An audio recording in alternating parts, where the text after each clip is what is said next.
గౌరవనీయులైన ముఖ్యమంత్రి రేవంత్ రెడ్డి గారు మా పెద్దనాన్న తిప్పిరి తిరుపతి అలియాస్ దేవ్జీ మావోయిస్టులో ఒక ప్రధానమైనటువంటి నేతగా ఉన్నారు.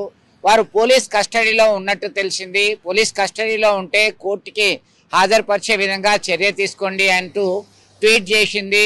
జగిత్యాల జిల్లా కోరుట్లకు చెందినటువంటి సుమలత తండ్రి యొక్క అన్నయ్యనే Devji alias Tippiri Tirupati alias Devji Maoist అగ్రనేత. ఇటీవల కాలంలో జరుగుతున్నటువంటి పరిణామాల నేపథ్యంలో గత కొంతకాలం నుంచి వీరు ఆందోళనకి గురవుతున్నారు. తమ యొక్క పెద్దనాన్న పరిస్థితి ఎట్లా ఉంది ఏంది అనేది దాదాపు 6 మాసాల నుంచి ఆమె లేఖ రాస్తూనే ఉంది.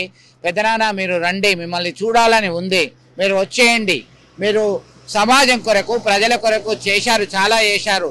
ఇప్పుడు జరుగుతున్నటువంటి పరిణామాల నేపథ్యంలో మాకు ఆందోళనగా ఉంది, మీరు ఖచ్చితంగా వచ్చేయండి అంటూ ఆమె చేసినటువంటి వీడియో చర్చకు దారితీసింది. ఇటీవల జరుగుతున్నటువంటి పరిణామాల నేపథ్యంలో ఇది కాస్త వైరల్గా మారింది. ఆమె స్వయంగా రాష్ట్ర ముఖ్యమంత్రికి సైతం లేఖ రాసింది, ట్వీట్ చేసింది.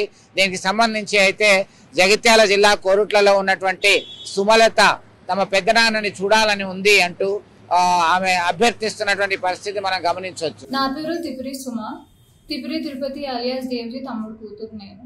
నిన్నటి నుండి న్యూస్లో ఎన్కౌంటర్ విషయాలు వస్తున్నాయి. ఇవాళ దాంట్లో తిరుపతి కూడా ఉన్నారు అనే న్యూస్ అటు ఇటుగా వస్తుంది. అది ఎంతవరకు నిజం అబద్ధం అనేది మాత్రం తెలియదు మాకు. ఒకవేళ పెద్దనాన్న కనుక పోలీస్ ఆధీనంలో ఉంటే కోర్టులో హాజరుపరచాలని కోరుకుంటున్నాము. అలా కాకుండా ఒకవేళ ఎక్కడైనా షెల్టర్ తీసుకొని ఆయన్ని భద్రంగా ఉండాలి అనుకుంటే ఎలా అయినా మాకు ఒక చిన్న ఇంటిమేషన్ ఇచ్చినా కానీ మేము వెళ్ళి తీసుకొచ్చుకోవడానికి రెడీగా ఉన్నాము. ఎన్నో ఏళ్ళుగా ఎదురు చూస్తున్నాము. ఆయన వచ్చేస్తే చాలా బాగుంటుందని కోరుకుంటున్నాం. ఆయన ప్రాణాలకు ఎలాంటి హాని కలగద్దు అని చాలా బలంగా ఆయన ఫ్యామిలీ మెంబర్స్ కోరుకుంటున్నారు. ఆయన బాగానే ఉంటారని కూడా నమ్ముతున్నాం. చరిత్ర సృష్టించినోడు ఇప్పుడు ఆ చరిత్రని తిరగరాయబోతున్నాడు. అబద్ధాల గోడల్ని బద్దలు కొట్టి నిజాలను రాగా మీ ముందుంచబోతున్నాడు. నిజమైన వార్తల కోసం వెంటనే డౌన్లోడ్ చేసుకోండి రా యాప్ని.